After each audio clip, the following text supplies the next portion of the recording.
Սա նաև խոստանում է սահմանամերձ և գյուղական բնակավայրերում 3000 նոր տուն կառուցել։ Հիշում եք, խոստացել էին 2026 թվականին շահագործման հանձնել լրիվ նոր գյուղ, զրոյից թե բա գյուղ ենք կառուցում, բայց ոչ մի տան հիմք չեն փորել։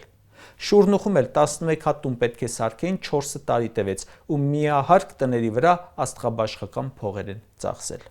Հեքիաթների հաջորդ էջում ՔՊ-ն խոստանում է ուշադրություն՝ 10 ջրամբար կառուցել։ Չեն ասում այդ 10 ջրամբարը մտնում է այն 15 ջրամբարների ցանկի մեջ, որ խոստանում են կառուցել մինչև 2026 թվականը, բայց ոչ մեկը չեն կառուցել։ 15 ջրամբար խոստացել են չեն կառուցել, հիմա խոստանում են չկառուցել ևս 10-ը։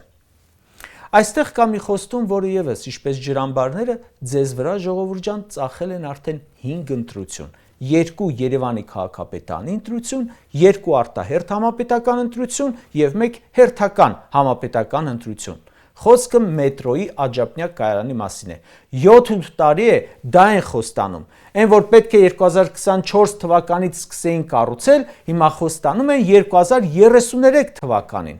Կարող ենք գրած գալ, որ եթե ՔՊ-ն մնա իշխանության, 2045 թվականի նախընտրական ծրագրում էլ կտեսնեք Աջափնյակի մետրոյի խոստումը։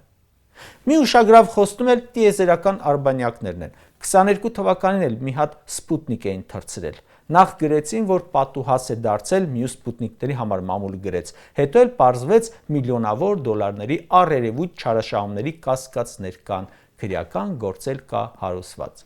Եվ այս ոճով 100 խոստում։